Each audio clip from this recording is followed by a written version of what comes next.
The turnout, John, this is probably pretty representative of what's happened during your career. Did you ever think that on this day that this large of an audience would come? What volleyball has become during your time as head coach here? Thank you for everybody and the time you're dedicating to John and to volleyball today.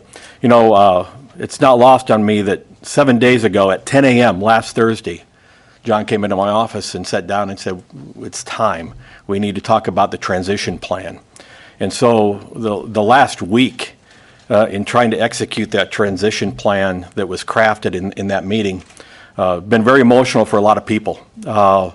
And yesterday, I think, bittersweet in talking to the team and breaking the news to everyone, and at the same time getting to announce that transition plan and its fully executed form. As I bring John up and introduce him, I just maybe want to tell him thanks, and not just thanks from me, but really on behalf of everybody at the university and everybody that's been at the university in the last quarter century that's had a chance to work with him, work beside him, work for him, for those athletes, the hundreds of athletes who've gotten to play for him, and the hundreds and thousands of athletes who have been impacted by John, who never stepped foot on a volleyball court with or against Nebraska because of his role and his influence in the sport. I think we all owe you a debt of gratitude, John, and more so than just for being a coach, but maybe for everything you did that wasn't exactly coaching. Your leadership, your mentorship, your partnership, your role as a friend to all of us. And so as you come up here today, my last comment publicly for you is just thanks. You're so much more than a volleyball coach to all of us, and that doesn't diminish you as a volleyball coach, but I'm proud to have at least had a little bit of time to spend with a great man. Thanks, John.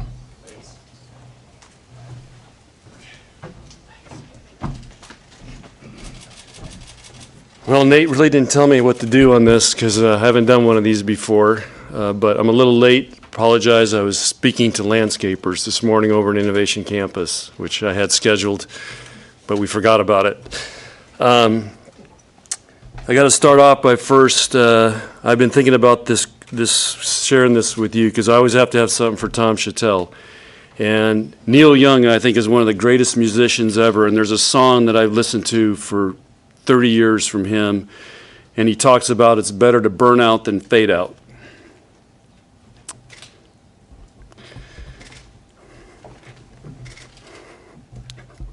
Like I said, I haven't been through this before, but I've always approached that I was going to go as hard as I could, and when the day came and I felt like I've done enough, and that's what happened last week. And my daughter's having another baby. That's also part of it. And I've missed a lot with my kids.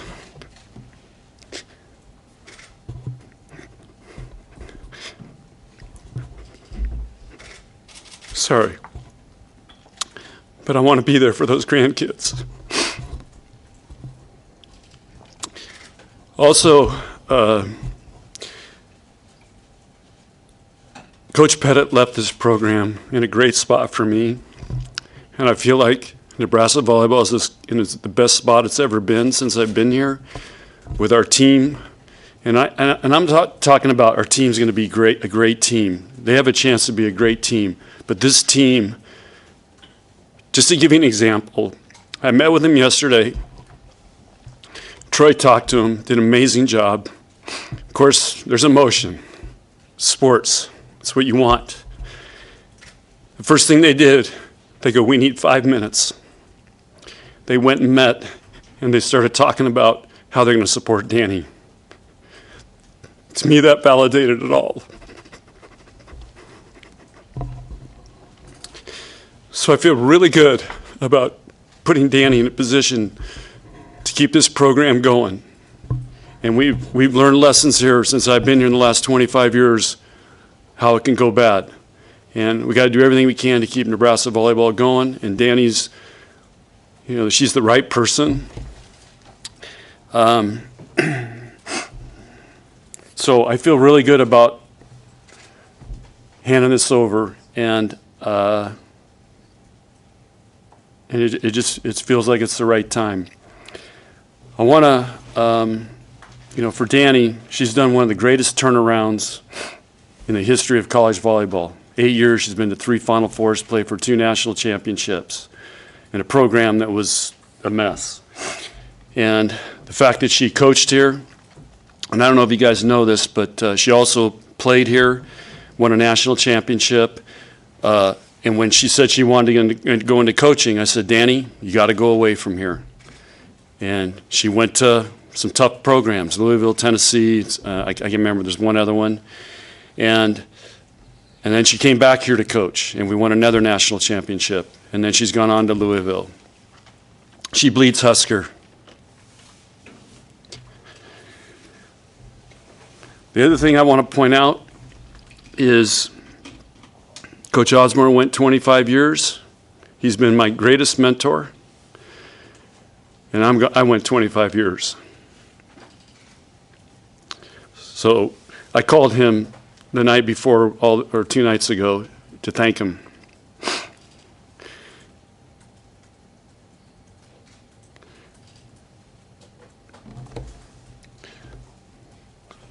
So it's just been an honor, to work here and to work for him when he was the athletic director, and aspire to be somebody like him.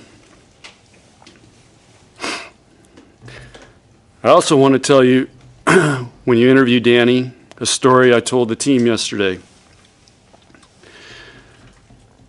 Dani was from Adams Central, or Adams Freeman, and she was the first girl I ever saw that could do a fadeaway jump shot in basketball. I was watching state tournament, recruiting her.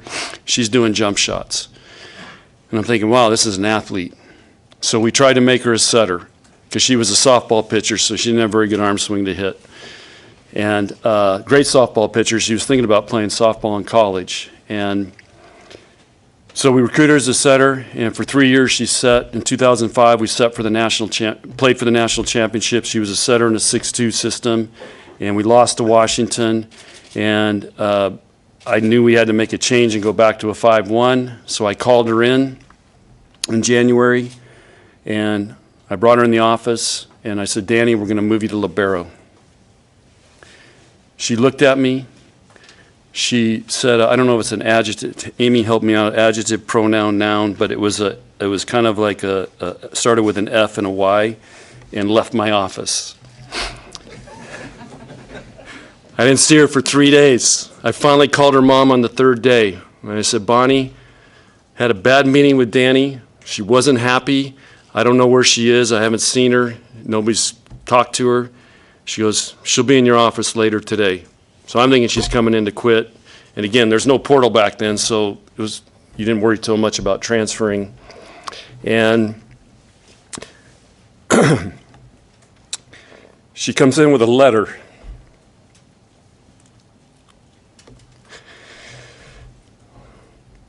And this letter talked about she was going to do everything possible to help that team, whatever role that she was asked to do, she would do it. And that team elected her captain, and we won. 1 year she played libero. She ended up playing great. We won the national championship. And she was a great leader. And that's when I knew she would be a great coach. So sometimes as coaches, we learn those lessons, and we got to go through them as players. And so she's paid her dues, and she understands what it takes, and that's why she's been so successful. The other thing I've been thinking about is I want to thank all the coaches, the players. I've heard, I haven't even got through all my texts and emails yet. Just how many people, like Troy said, appreciate Nebraska volleyball. Feels great. Because we want to be a difference maker, and we want to leave a legacy. And so I feel like we've done that. But it's been a team effort. And I also want to thank Troy and Kristen. The last week, what they've pulled off is unbelievable to me. How all this happened, how fast it happened, and how they did everything. We kept it top secret. Troy's like, we go to China, there's got these guys that get these plates going everywhere. They got like 25 plates all spinning on sticks. I feel like that's what Troy's been doing the last week. And he's done an amazing job, and Chris has done an amazing job as well, so I want to thank them. And he's made this feel really good for me, and very valued. So that's what I got. And again, I just want to hammer the point that I've had more fun coaching the last 2 years with this group than I can remember coaching. It's been a blast, and I've always wanted to go out on top when it's really fun and I'm enjoying a group. I didn't want to go out where, God, it's miserable. It's time, I want to get out. And so that was one of the hardest things, and I tried to explain that to our team. I have so much love and respect for them, and they're so much fun to be around, and they're just a great group that was the time to go out feeling it like I was at the top. And also, if you look at the last 10 years here, it's been the most successful, the greatest run we've had since I've been the coach here. And so, again, I just feel like we're at the top of our game, and it's a great time to be a cheerleader now. So what questions can I answer? You alluded to it, but why now? Was there a light bulb moment for you? What transpired for you since the season ended to last Thursday? I don't know if there was a light bulb moment. It was just a feeling. And I've talked to some other people who have retired or just retired, friends of mine. And, of course, I've studied Saban and those guys. It just was a feeling. And I started feeling it. And like Troy said, I came in, Troy, I think we need to start talking about a succession plan. Is that now? Is it 9 months from now? What is it?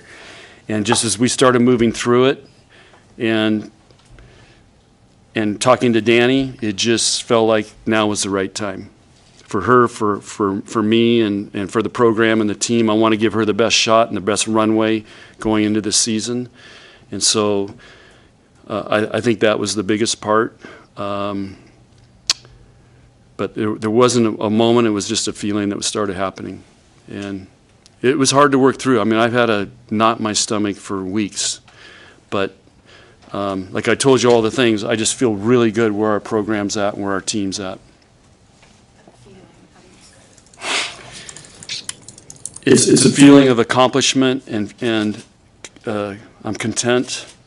I feel like I've done everything I can do. I mean, what's left to do? There's going to be a new challenge out there. We're going to open at PBA. That's going to be one. And these are ones for Dani now to take on, and Kelly and Jalen and our Lindsay. There's going to be new things. The revenue share is new. That's going to be a whole nother animal to tackle.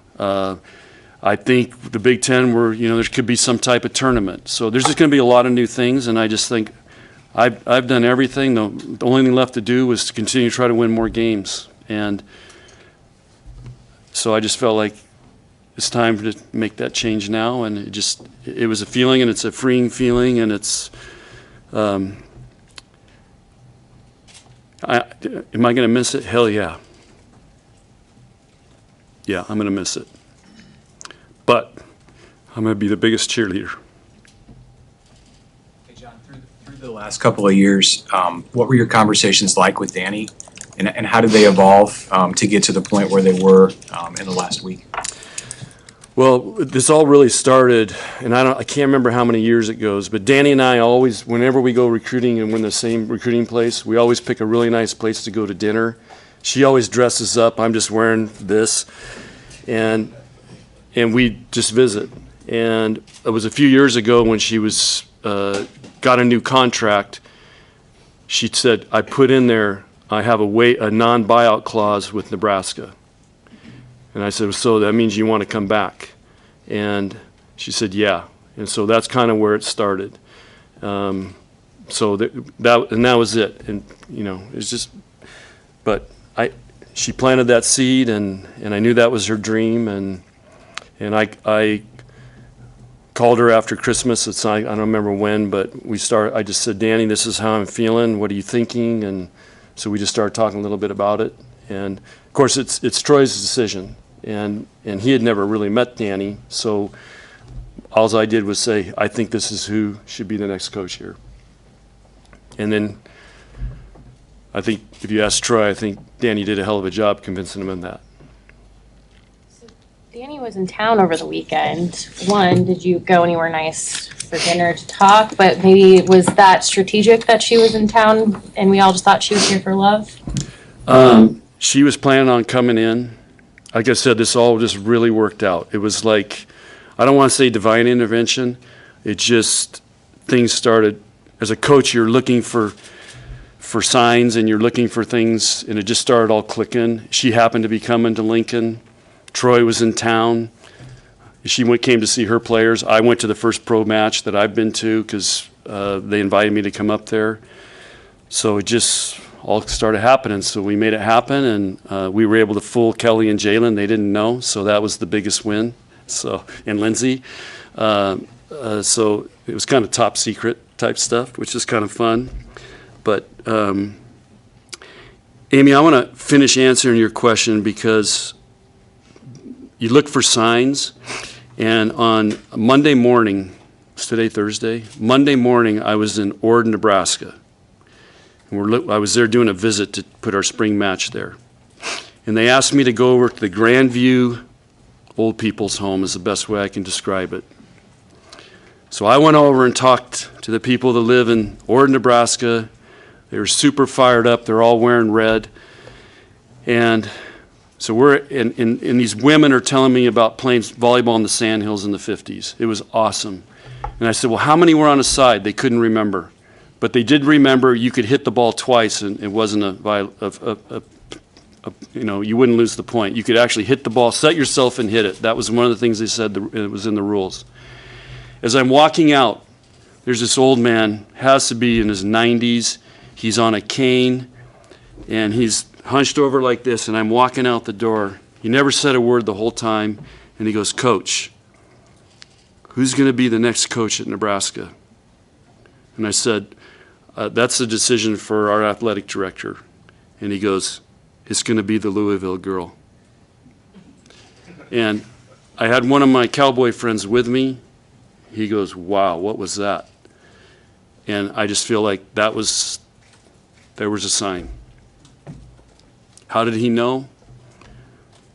I don't know if it's a sixth sense, but I didn't go in there and talk about retiring. I mean, I was in there just talking to him. And that if there was a moment, that was it right there. How do you see Dani continuing your legacy of dreaming big and elevating this program and the sport? I just think being in this program, she knows what we do here. I mean, she's as familiar with anybody, but she has to put her own touch on it, which she will. She's going to dress a lot better than I did. She is going to have more fun with our players, I think, well, of course, I got into TikTok, but I don't know. I've watched her and talking coaching over the years with her. She has a way about her that with her players, they love her, they have fun, they do fun things. So I think she's going to put her mark on it, but it's still going to be Nebraska volleyball. John, with the close relationship you have with this team, how do you describe the difficulty of telling them of your decision? Well, I called in Harper first because I knew that would be the toughest one. I didn't even get to the T in retirement, and she was very, very emotional. So once I got through that, it was a lot easier to go with a team because I knew that would be the tough one. They all responded really well, but again, it was tough, but I just pretended I'm giving them a pregame pep talk. That's what I told myself. And we did it. And again, I was so pumped up. Their first reaction was, we're going to meet. And when they went to meet, I didn't know what they were meeting about. I'm like, wow, are they going to start talking about going in the portal or what? But they made a commitment to help Dani. Can't ask for anything more than that. You said that you plan to be one of the biggest cheerleaders in the future. How involved do you want to be there for Dani, phone calls, whatever? Whatever Dani asks from me, I'm there, and I'm gonna help out with the athletic department and with Troy. We haven't got that far yet, but I want to still be involved and help out any way I can.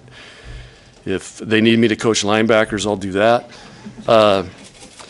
But Dani, I want to help her with the transition because there is some unique things here, and we're looking at contracts and all kinds of things with, schedules and things like that, camps. So I've got to help her transition through a lot of that. But then I'm going to be here for whatever they need, and I'll take the cues from her and Kelly and Jalen and Lindsay. And the players, whatever they need. I want to be here for them, and whatever I can do to help this athletic department, because I'm really excited for where this place is going and the leadership that Troy and his team is providing. This is an awesome place to be around right now. What was your mindset like when you had that meeting with Troy? Did that kind of add some realness to the decision, or when do you think that decision will feel real? Troy was awesome, and I think we talked. Troy and I talked. I'm not sure he's had many people retire. It's more they got fired.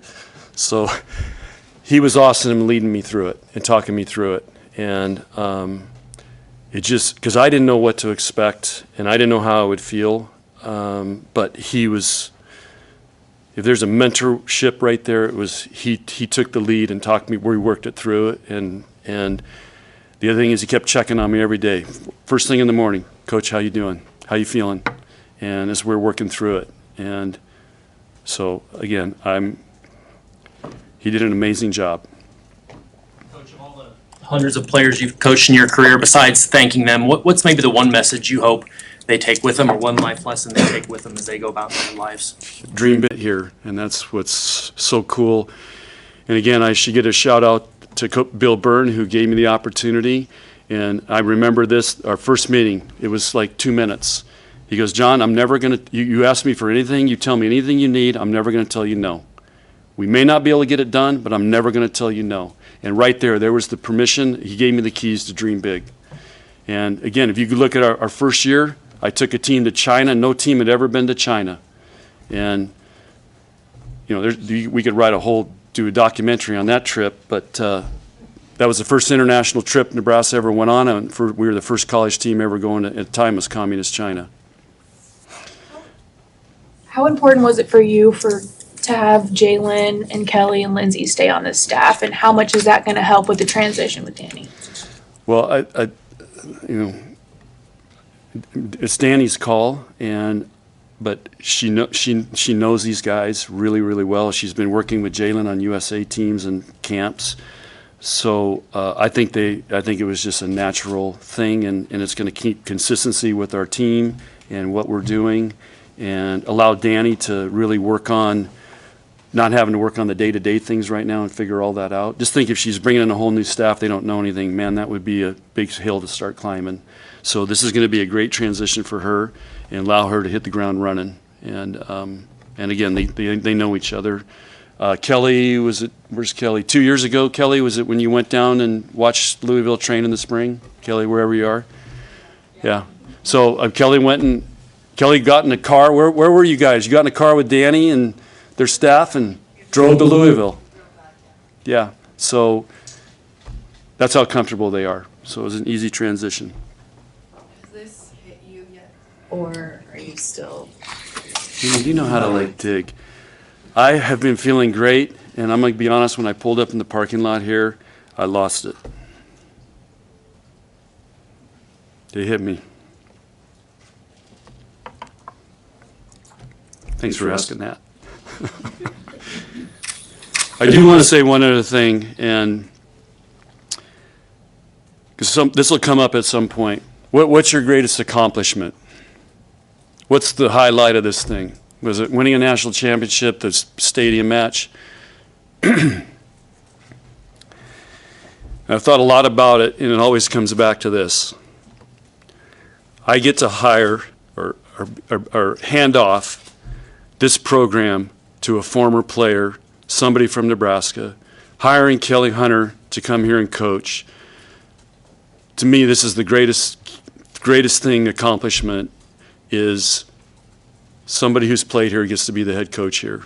And that validates that I've done some pretty cool things coaching and having these guys play here in their experience, that they want to come back and be coaches and keep this going. To me, that's my greatest accomplishment that I could do. In the time that you've been the head coach at Nebraska, you've seen this sport go through just exponential growth. I remember sitting there when the move happened from the Coliseum to Devaney and the concern of like, is this going to fill up, and the sellout streak continued, and then you just filled a football stadium with people who would probably do it again if they could. When you reflect on that, just what does it mean to you to see what that growth has looked like in 25 years, knowing where it can still go? Yeah, and you're right. We're going to find out a PBA now, and so we're going to make that step. Our fans we say we have the greatest fans, we do, and volleyball is a state treasure here, and I think it's in the DNA of this state. And again, you look at all levels of volleyball, high school to Division I, they're all ranked, doing really well. So volleyball is a big deal in this state, and again, there's a lot of great coaches and a lot of great programs, and I think we've kind of been the leader of that. And you look at the pro league now is breaking records for attendance, so people love volleyball here, and you got to give credit to all the players that played here in Nebraska have been the role models of that. And I think playing in the Coliseum got everybody, I've heard this so many times. I finally got to go to a match. I want to get season tickets. I mean, people fall in love with it. So, and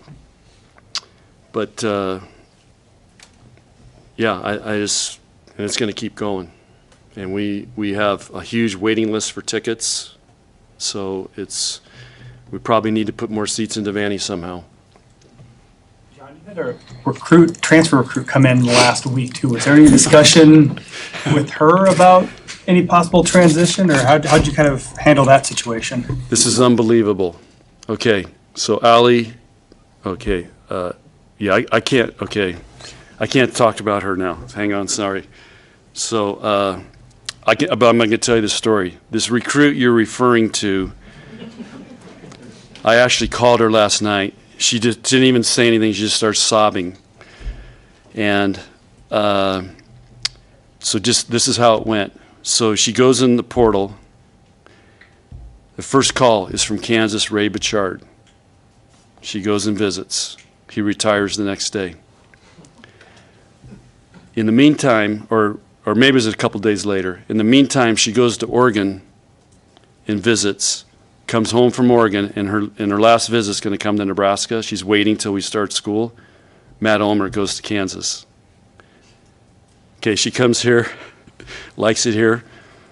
You know the story, and then now I retire. So think about what's going through her mind right now.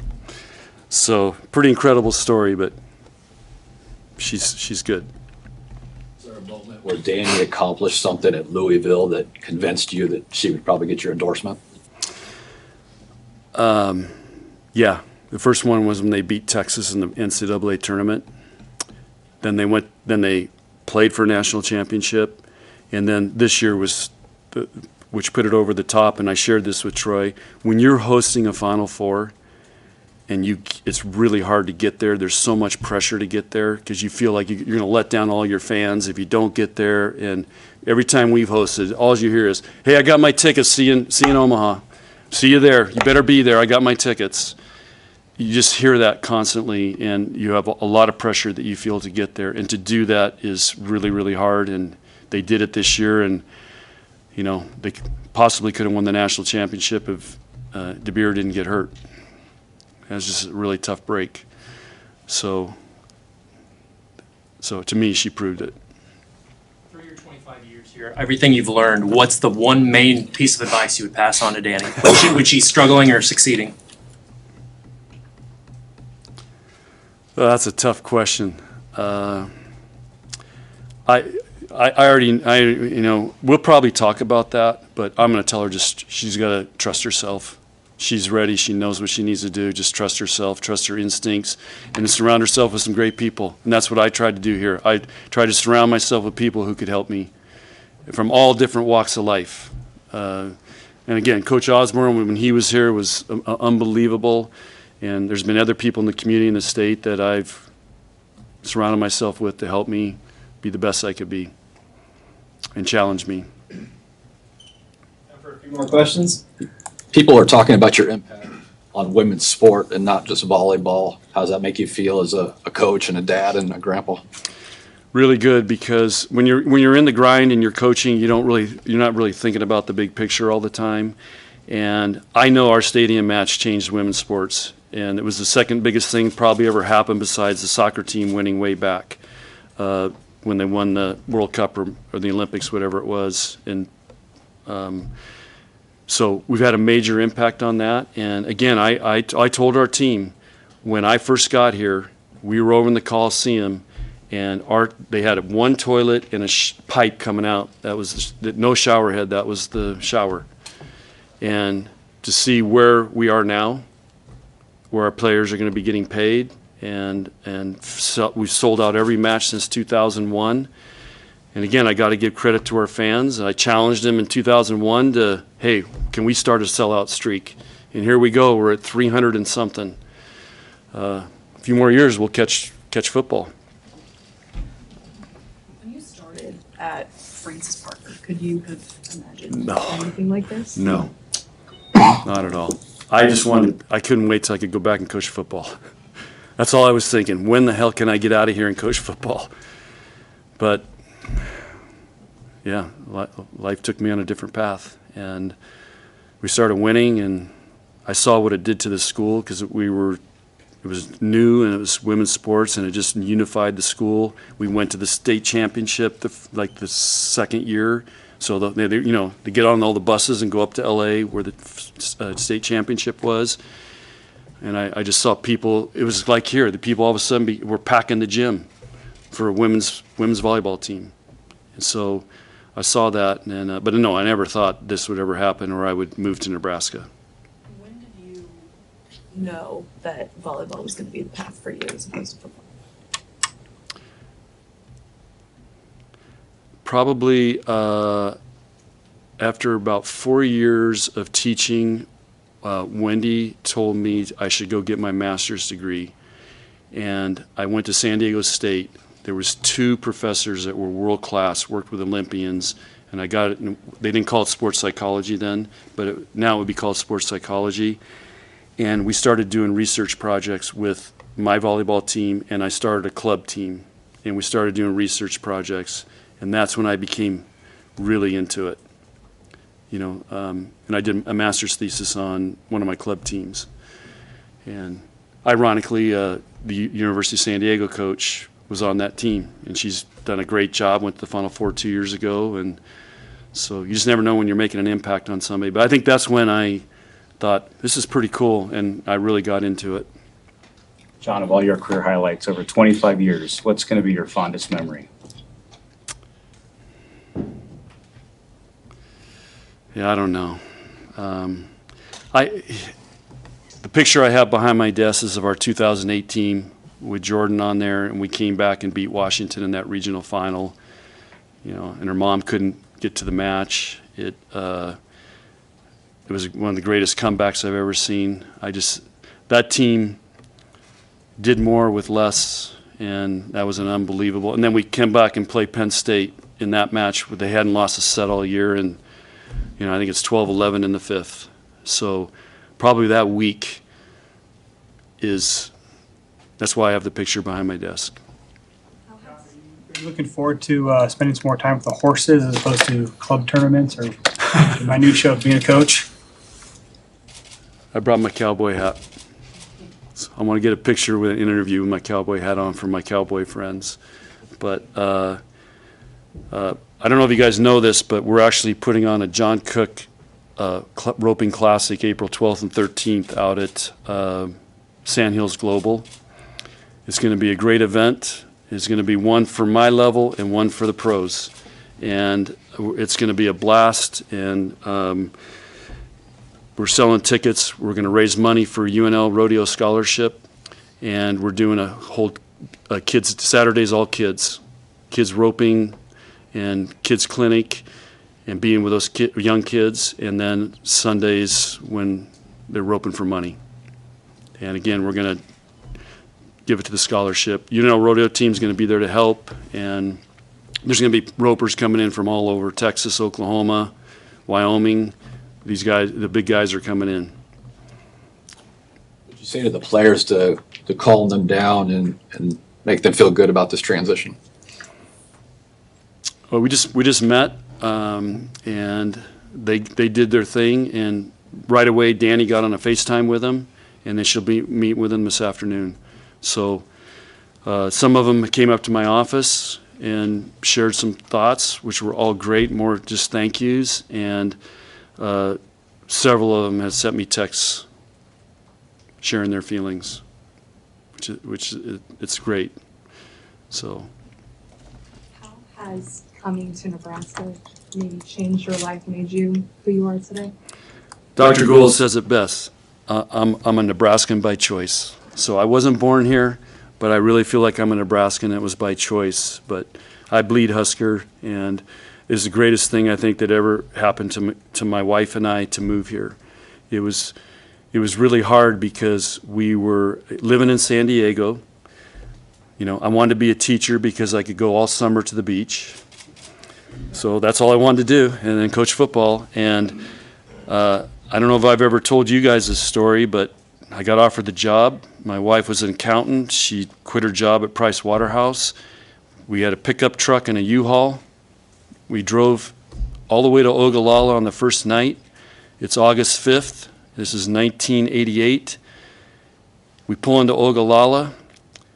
It's 105 degrees. The south wind's blowing, and if you've been to Ogallala, there's a big feedlot. And we're like, what's this smell? There's cockroaches in the room. She starts losing it. What the hell are we doing here? That was her first impression of Nebraska. But after that, it's been the best thing ever. And I'm very proud to say both my kids went here to school. And again, one of my proud moments was coaching Lauren. I would definitely say that is at the top. And my son getting his master's degree here. We'll wrap it up there. Thank you, everybody, for coming. Thank you, Coach. Okay, thank you. Go Big Red.